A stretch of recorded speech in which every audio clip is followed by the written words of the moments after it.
Assalamualaikum warahmatullahi wabarakatuh. Alhamdulillahilladzi ja'alana wa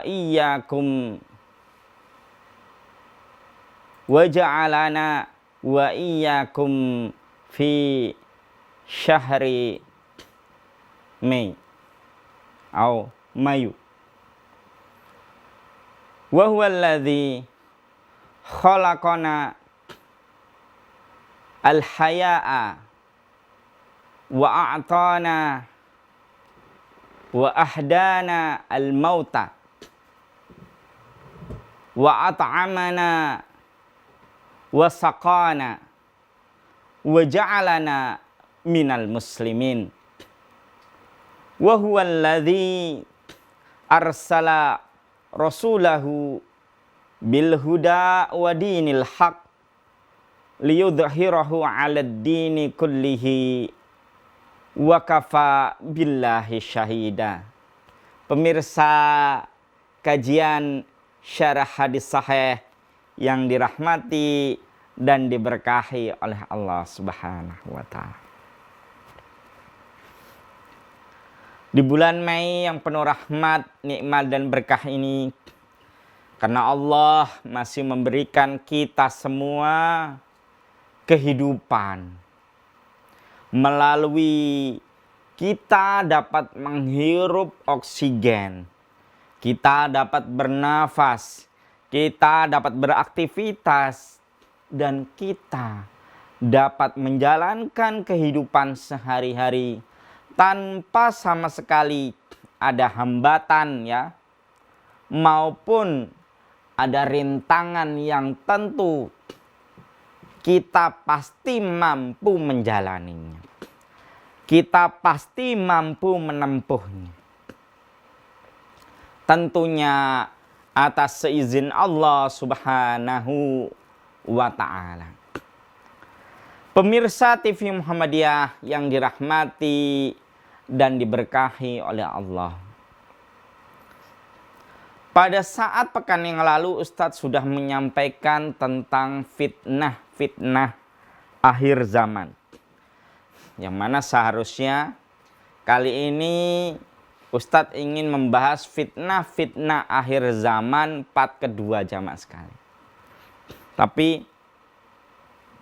karena ini ada banyak problem yang sekarang hangat ya, terasa hangat. Bahkan ada beberapa sebuah kebijakan yang terasa dampaknya khususnya bagi warga masyarakat Jawa Barat. Tentunya Ustadz di sini tidak akan kemudian begitu saja tutup mata. Tidak akan kemudian Ustadz begitu saja tutup mulut. Tapi Ustadz juga ingin bersuara. Tentu suara Ustadz di sini bukan untuk menyerang individu pejabat di wilayah Jawa Barat, bukan. Tapi Ustadz ingin memberikan sedikit koreksi, ingin memberikan sedikit informasi sebagai pertimbangan agar bisa menjadi pertimbangan para pemimpin atau pejabat-pejabat di provinsi wilayah Jawa Barat. Namun sekali lagi Ustadz di sini bukan berarti jamaah sekalian Ustadz ini yang paling berilmu, sudah paling ahli, nggak ada yang lebih ahli, bukan. Ustadz di sini juga selaku penuntut ilmu seperti jamaah sekalian, Ustadz juga mengajak jamaah sekalian untuk sama-sama belajar, mempelajari Al-Quran, mempelajari Al-Hadis, agar kelak kita bisa memasuki surganya Allah Subhanahu wa ta'ala. Adapun persoalan-persoalan atau permasalahan-permasalahan atau yang menjadi sorotan dalam hal kebijakan-kebijakan yang kontroversial di wilayah Jawa Barat, itu diantaranya adalah satu, ya, larangan studi tour. Nah, ini kenapa Ustadz sedikit membahas, karena larangan studi tour juga sebenarnya sudah sempat disinggung oleh Bapak Menteri Pendidikan kita, ya, Bapak Profesor Dr. Abdul Mukhti. Beliau secara tegas menyampaikan studi tour itu masih diperbolehkan. Kenapa jamaah sekalian kok beliau Profesor Dr. Abdul Mukhti menyampaikan seperti itu? Karena studi tour itu bukan sifatnya setiap hari atau harian. Bukan sifatnya setiap pekan atau mingguan. Bukan sifatnya setiap bulan atau bulanan, tapi kegiatan tahunan. Bahkan, ya, kalau ada sebuah kebutuhan yang mendesak sehingga dilakukan sebuah studi kasus misalnya atau studi tour, maka perlu hal itu dilakukan jamaah sekalian. Tentunya beliau Profesor Dr. Abdul Mukhti ketika beliau berpendapat bahwasanya studi tour itu diperbolehkan di sekolah-sekolah, itu adalah sebagai salah satu langkah dan upaya konkret agar bisa menjadi salah satu sarana untuk menambah wawasan para siswa. Sebagai salah satu media untuk menambah wawasan, menambah pengetahuan, mempelajari sejarah, kemudian yang lebih utama adalah merekatkan keakraban antara seangkatan. Kan biasanya itu kan seangkatan, kalau nggak seangkatan satu sekolahan. Begitu pula antara siswa dengan guru, dengan pimpinan sekolah, ya, baik kepala sekolah, wakil kepala sekolah, ya, bisa merajut ukhuwah, merajut keakraban.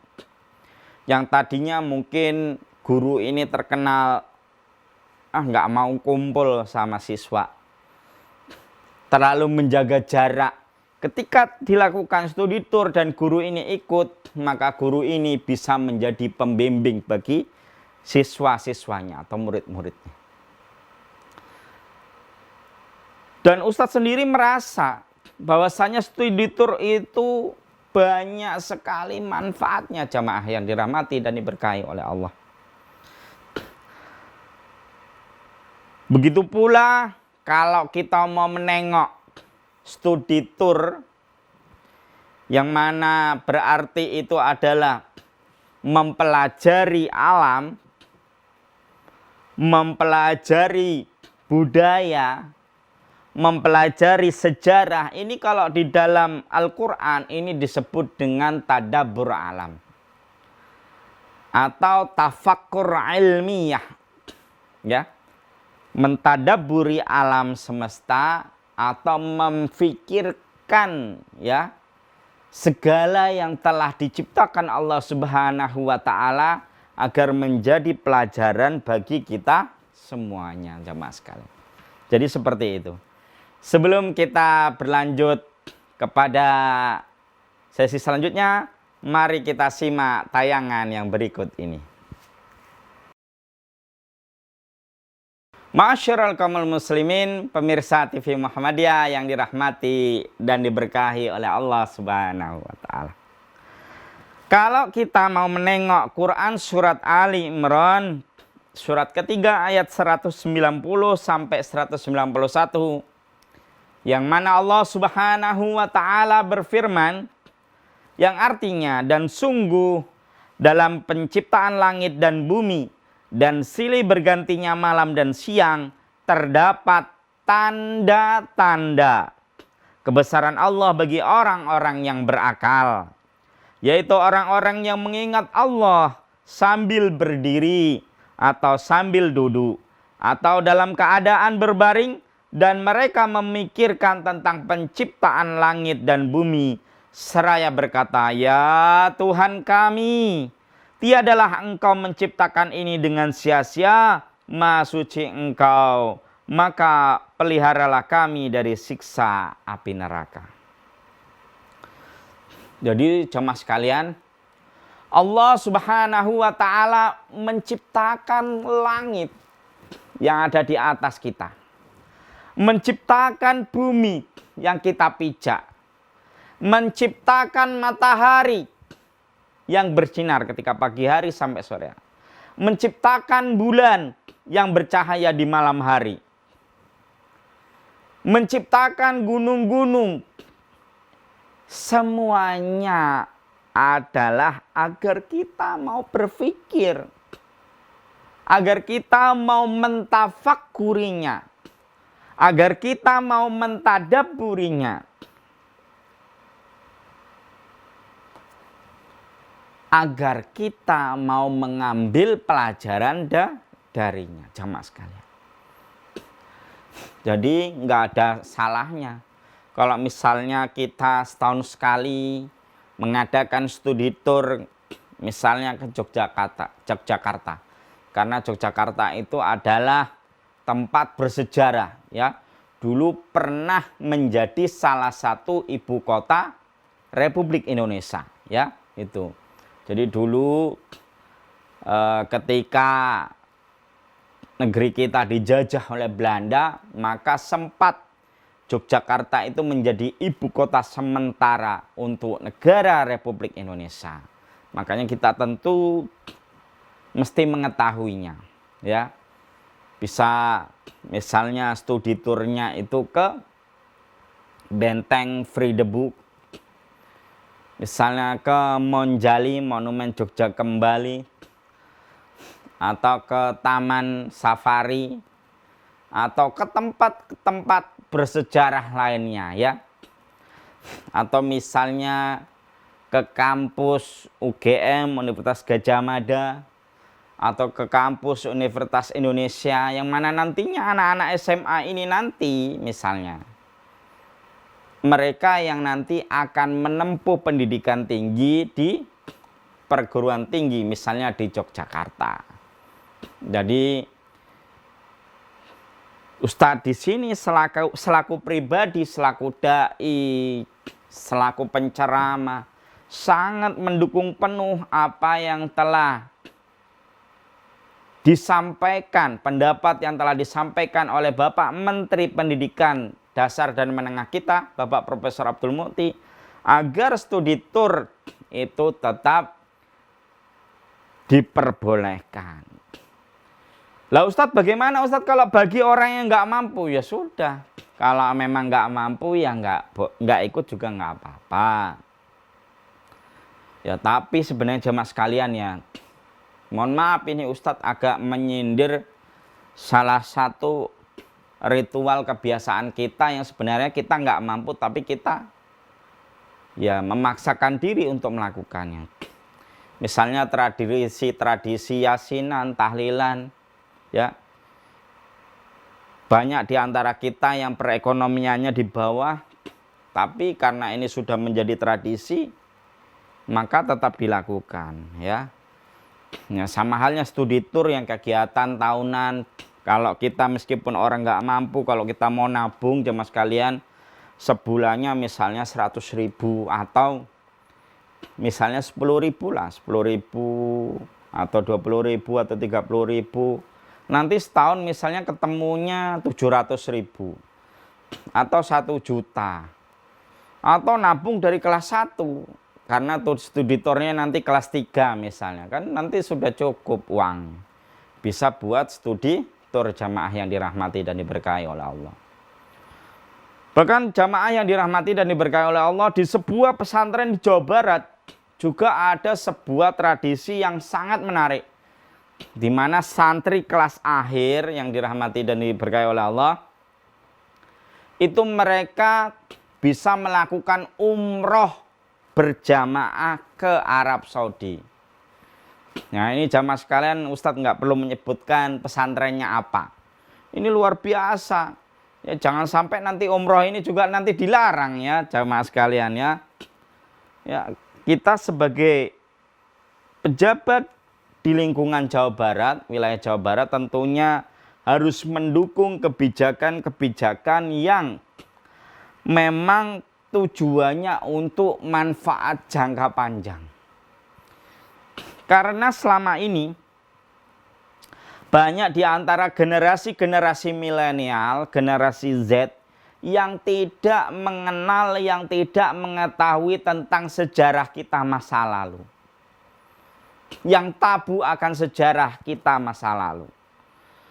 Misalnya ada beberapa individu influencer yang mencoba mengetes anak-anak masa kini, generasi Z ya. Yang mana kemudian ditanya tentang sejarah. Banyak yang nggak bisa menjawab jamaah sekalian. Misalnya ditanya tentang konferensi meja bundar, perjanjian Renville, ya, dan sebagainya, dan masih banyak yang lainnya tentang sejarah-sejarah. Mereka banyak di antara mereka yang tidak mengetahui akan sejarah-sejarah masa lalu, yang mana seharusnya mereka mengetahuinya, ya. Mau nggak mau, suka nggak suka, mereka harus mengetahui sejarah ini, meskipun hanya pengetahuan sepintas atau meskipun hanya pengetahuan secara garis besar. Untuk itu, karena ketidaktahuan generasi Z, generasi milenial tentang sejarah kita di masa yang lalu, apalagi tentang misalnya ya peristiwa yang sangat fenomenal adalah peristiwa reformasi kemerdekaan kita, ya, proklamasi kemerdekaan kita. Bagaimana kisahnya kemudian kaum tua diculik oleh kaum muda, ya, di Rengas Dengklok sana dan sebagainya dan seterusnya.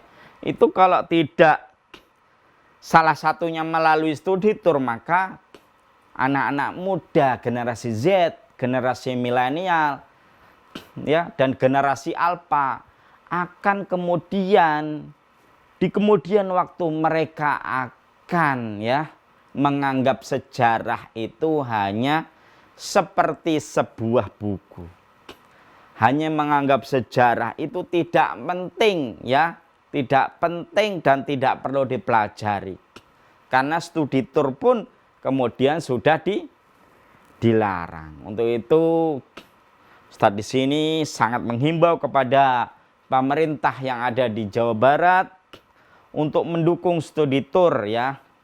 Meskipun dengan alasan diantara kita banyak masyarakat miskin, tentunya masyarakat miskin itu kalau mau menabung, insya Allah pasti terkumpul uang untuk agar siswanya atau anaknya bisa mengikuti studi tour yang direncanakan atau dicanangkan oleh sekolah masing-masing.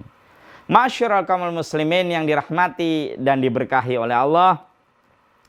Sebelum kita melanjutkan kajian ini, mari kita simak tayangan yang berikut ini. Pemirsa TV Muhammadiyah yang dirahmati dan diberkahi oleh Allah. Begitu pula di dalam Quran surat Al-Jasiyah surat ke-45 ayat 13, dan Allah memperlihatkan kepada kamu sebagian kecil dari tanda-tandanya, maka tidaklah kamu melihat sesuatu pun dari tanda-tanda kebesaran Allah, maka teruskanlah perjalananmu hingga Allah menunjukkan kepadamu sebagian besar tanda-tandanya. Sesungguhnya Allah Maha mengetahui segala sesuatu.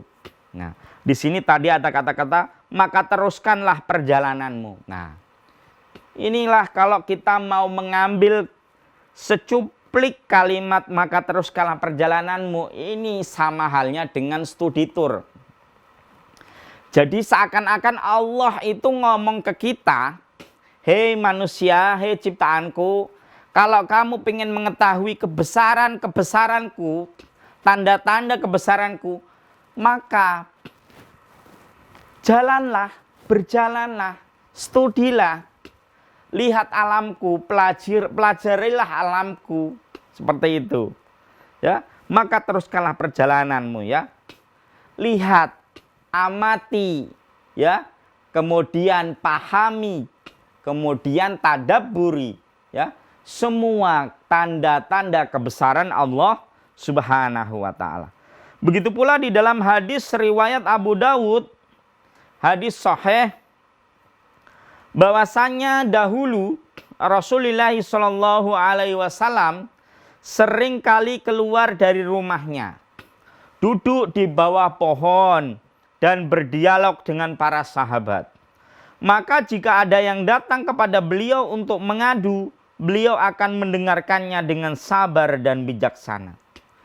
Nah, ini sama halnya ya, kita studi tour ke Yogyakarta, ke Semarang, ya, ke misalnya ke Malang, ya, ke Jakarta kota misalnya, ya, ke Banten, provinsi Banten. Yang mana studi kita adalah untuk mempelajari alam, untuk belajar ilmiah. Sebagaimana Rasulullah SAW yang sering keluar lalu duduk di bawah pohon, memahami, mempelajari alam sekitarnya beliau. Lalu kemudian ketika ada sahabat yang memiliki persoalan, lalu sahabat itu mengadu kepada Rasulullah. Jadi keluarnya Rasulullah SAW adalah sebagai jembatan untuk transfer ilmu. Sebagai jembatan atau mediasi untuk, ya, sebagai sandaran para sahabat Nabi. Ya, sandaran curhat istilahnya ya. Kalau ada persoalan, ada problem, maka mengadunya kepada Nabi Muhammad SAW. Ya, karena dengan adanya Rasulullah SAW, beliau akan memberi sebuah solusi, ya, yang bisa berasal dari Allah Subhanahu wa taala. Kemudian ada hadis yang lain, hadis riwayat At-Tirmidzi. Setiap pagi ketika matahari terbit, dia berada di tangan Allah dan dia memerintahkannya untuk keluar dari timur. Oleh karena itu, seseorang yang memperhatikan dan mengkaji gerakan matahari telah memperhatikan tanda-tanda Allah. Oleh karena itu, dia tidak boleh berdiri saat itu untuk menunggu matahari terbit atau matahari tenggelam. Nah, ini jemaah sekalian. Jadi ada fenomena matahari terbit, jemaah sekalian. Ada fenomena matahari tenggelam. Itu kalau kita mau mempelajarinya, ya, kita akan bisa mengerti, ya, akan kekuasaan Allah Subhanahu wa taala. Misalnya kita ke daerah Pasuruan melakukan pengamatan bintang misalnya, atau ke Boska di Bandung. Kita melakukan pengamatan bintang. Jadi studi tournya ke Boska. Ke Boska, para siswa diajari mengamati bintang atau rasi. Atau melihat pergerakan matahari, melihat pergerakan bulan dan sebagainya.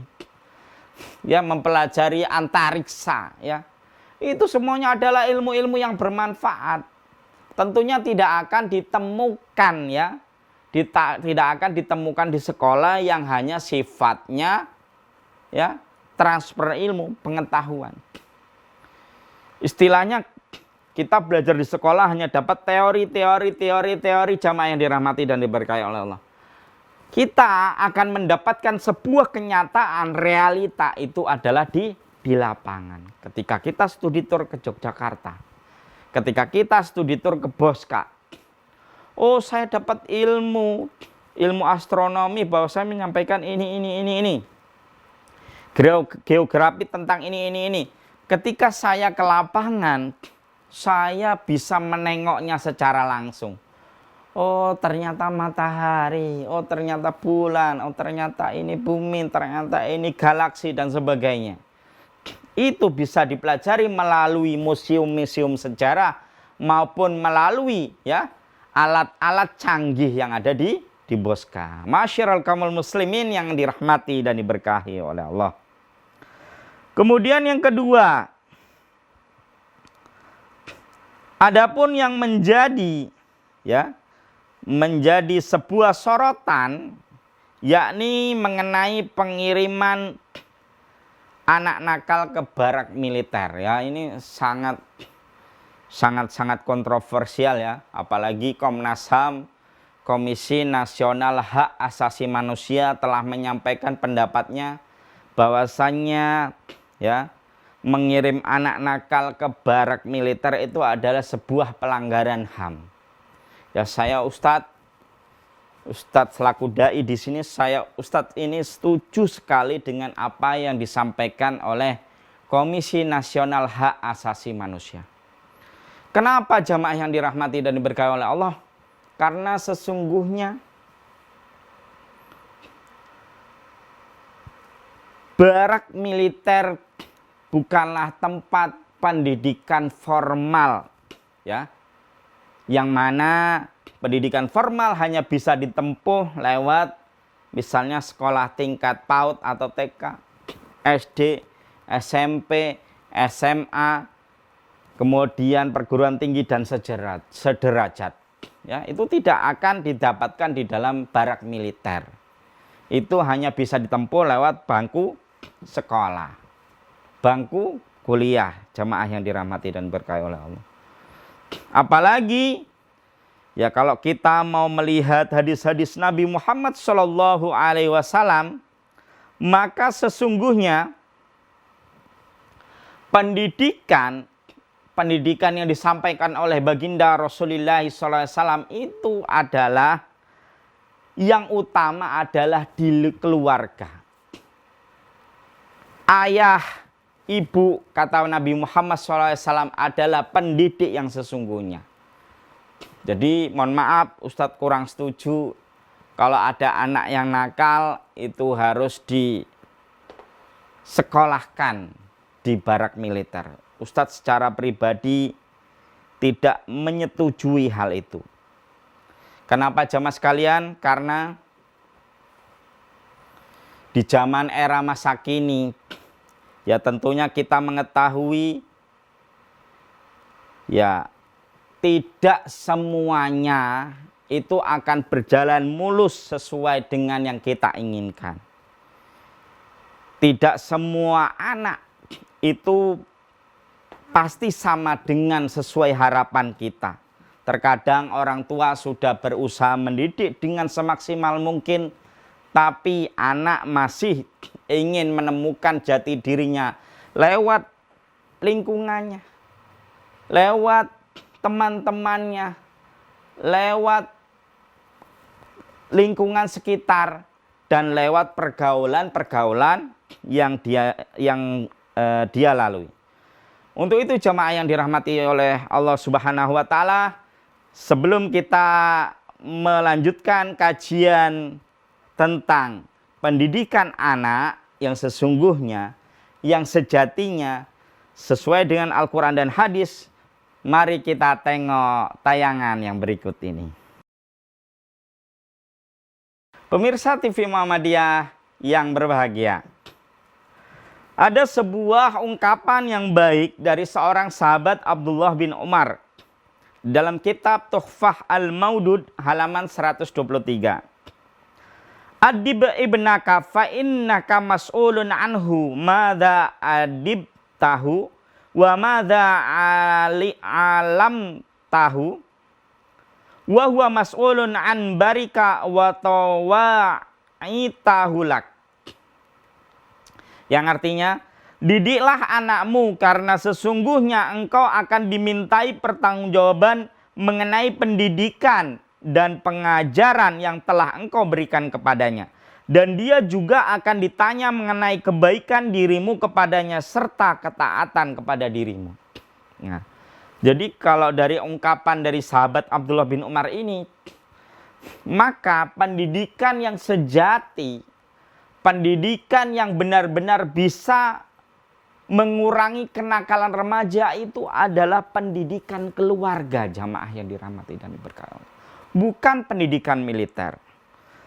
Begitu pula ada sebuah hadis bahwasanya Nabi Muhammad SAW bersabda, tiada suatu pemberian yang lebih utama dari orang tua kepada anaknya selain pendidikan yang baik. Jadi jamaah sekalian yang dirahmati dan diberkahi oleh Allah, anak ketika dia mengalami kenakalan, itu yang paling dekat dengannya itu adalah orang tua. Makanya dalam sebuah syair dikatakan, al-madrasatul ula hiya al-um.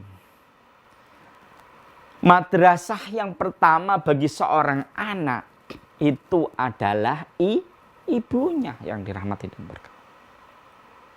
Makanya jamaah yang dirahmati dan diberkahi oleh Allah, banyak anak-anak kalau curhat itu lebih senang ke ibunya.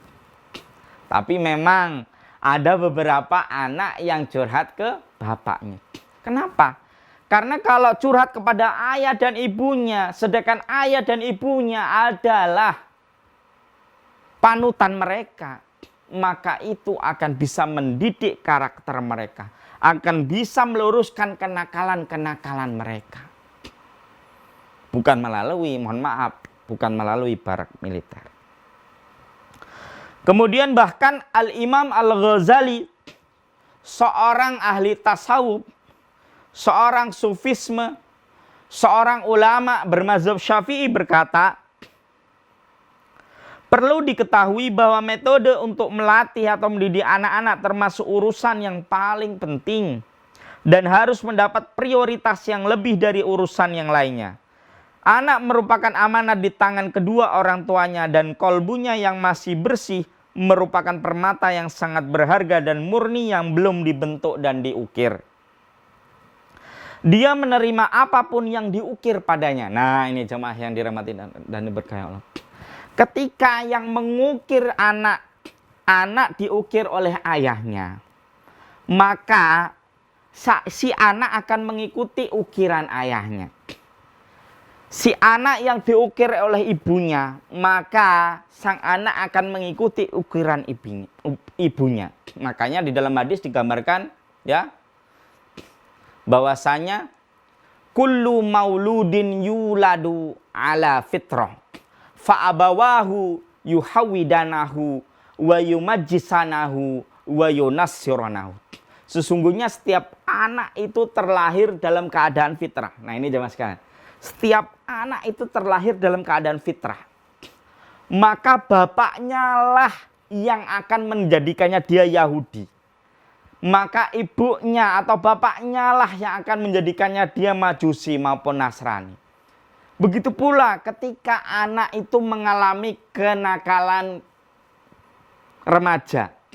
Maka sebenarnya yang dia tengok, yang dia jadikan teladan adalah orang tuanya. Ketika orang tua tidak bisa menjadi teladan, tidak bisa menjadi panutan, maka si anak tentunya akan mengalihkan panutannya kepada para tokoh-tokoh atau para artis-artis, para selebriti-selebriti.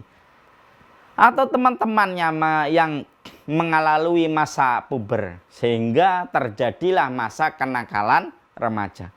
Ketika saat itu berlangsung, maka mereka harus dikembalikan kepada jalan yang benar, yakni kepada Al-Quran dan Al-Hadis, jamaah yang dirahmati dan diberkahi oleh Allah. Yang bisa mengarahkan mereka adalah orang tua.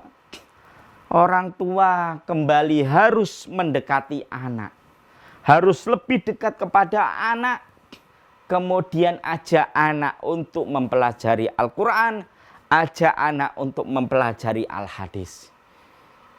Jadi tetap pendidikan yang sejati, pendidikan yang utama, madrasah yang utama adalah di lingkungan keluarga. Mudarisnya, ustadznya, pengajarnya, pengarahnya adalah ayah dan ibunya. Itulah pendidikan yang utama. Ma'asyiral kaumul muslimin yang dirahmati dan diberkahi oleh Allah. Senada dengan ucapan Al-Ghazali, Imam Ibnu Al-Qayyim berkata, siapa saja yang mengabaikan pendidikan anaknya dalam hal-hal yang berguna baginya, lalu dia membiarkan begitu saja, berarti dia telah berbuat kesalahan yang fatal. Mayoritas penyebab kerusakan anak adalah akibat orang tua mengabaikan mereka. Nah ini jamaah yang dirahmati dan berkah. Ini kata Al-Hafidz Ibnu Qayyim Al-Jauziyah. Mayoritas penyebab kerusakan anak adalah akibat orang tua yang mengabaikan mereka. Jadi ayah sibuk dengan pekerjaannya. Berangkat pagi hari jam 6, jam 5, jam 7, pulang malam hari. Anak tak diperhatikan. Ibu begitu pula, berangkat pagi hari, kemudian pulang sore hari. Anak tak terperhatikan. Sehingga ketika anak tidak diperhatikan, tidak diberikan cinta, tidak diberikan kasih sayang, maka temannya lah yang akan memberikan perhatian kepadanya. Maka lingkungannya lah yang akan memberikan perhatian. Itulah sebabnya kenakalan remaja itu disebabkan kelalaian faktor orang tua. Nah, itu jemaah sekalian, ketika disebabkan oleh kelalaian orang tua, maka pendidikan yang utama, pendidikan yang sejati adalah di dalam keluarganya, yang harus dibangun oleh kedua orang tuanya. Ma'asyiral kaumul muslimin yang dirahmati dan diberkahi oleh Allah. Makanya jamaah sekalian, Rasulullah Shallallahu Alaihi Wasallam mengajarkan kita sebuah doa, ya, agar anak kita akan senantiasa menjadi anak yang soleh, yang sedap dipandang mata. Rabbana hablana min azwajina wa dzurriyyatina qurrata a'yun waj'alna lil muttaqina imama. Ya Rabb kami, anugerahkanlah kepada kami istri-istri kami dan keturunan kami sebagai penyenang hati, dan jadikanlah kami imam bagi orang-orang yang bertakwa. Di samping tadi harus membangun pendidikan di keluarga, ya, pendidikan dalam keluarga yang dimulai dari ayah ibunya agar mendekati si anak, agar membimbing si anak dengan cinta dan kasih sayang. Yang kedua yang harus dilakukan oleh orang tua adalah mendoakannya. Dengan doa Rabbana hablana min azwajina wa dzurriyyatina qurrata a'yun waj'alna lil muttaqina imama. Kemudian ada sebuah pepatah yang menyatakan, ini sebagai closing statement pengajian pada hari ini, kaifa istaqimmu dhilla wa auduhu a'waj. Bagaimana bisa bayangan itu lurus sementara bendanya itu bengkok. Nah ini pepatah ini sebagai sebuah pelajaran yang sangat berharga bagi jamaah sekalian dan ustadz sekalian. Bahwasanya kita selaku orang tua adalah bendanya, sedangkan anak-anak kita adalah bayangannya. Jika diri kita bengkok, maka anak pun akan bengkok dan rusak bahkan. Dan sebaliknya, jika orang tua itu lurus, mustaqim, maka insya Allah anak-anak akan lurus, ya. Meskipun ini pepatah, jamaah yang dirahmati dan diberkahi oleh Allah, tapi ini pepatah ini menyatakan sebagai sebuah kebenaran, realitas yang ada. Anak adalah bayangan atau gambaran orang tuanya. Ketika si anak itu soleh, insya Allah ayah atau ibunya pun soleh dan soleha. Ketika orang tuanya bisa menjadi panutan bagi si anak, insya Allah anak pun akan menjadikan panutan orang tuanya. Untuk itu jamaah yang dirahmati dan diberkahi oleh Allah, Rasulullah SAW juga pernah bersabda, sesungguhnya, ini mohon maaf agak menyimpang sedikit, sesungguhnya kaum wanita itu diciptakan oleh Allah dari tulang rusuk Nabi Adam. Dan Allah menciptakannya dalam kondisi bengkok. Seandainya kita memaksakannya agar tidak bengkok, maka patahlah ia. Seandainya kita meluruskannya dengan cara yang baik, maka akan bisa menjadi lurus. Walaupun tidak lurus-lurusnya. Ya, sama halnya dengan anak kita yang dirahmati dan diberkahi oleh Allah. Anak kita itu seperti dahan atau ranting. Yang mungkin ada yang sudah lurus, ada yang sudah bengkok, atau sudah ada yang menjadi bengkok. Kalau kita paksa untuk lurus, maka akan patah. Anak kita akan rusak, hancur akhlaknya. Makanya kalau kita ingin mendidik anak, mulailah jamaah sekalian dari pendidikan keluarga, dimulai dari sang ayah, kemudian ibu, lalu lakukanlah pendekatan secara cinta dan kasih sayang, berikanlah perhatian yang sepenuhnya, berikanlah kasih dan cinta yang sepenuhnya.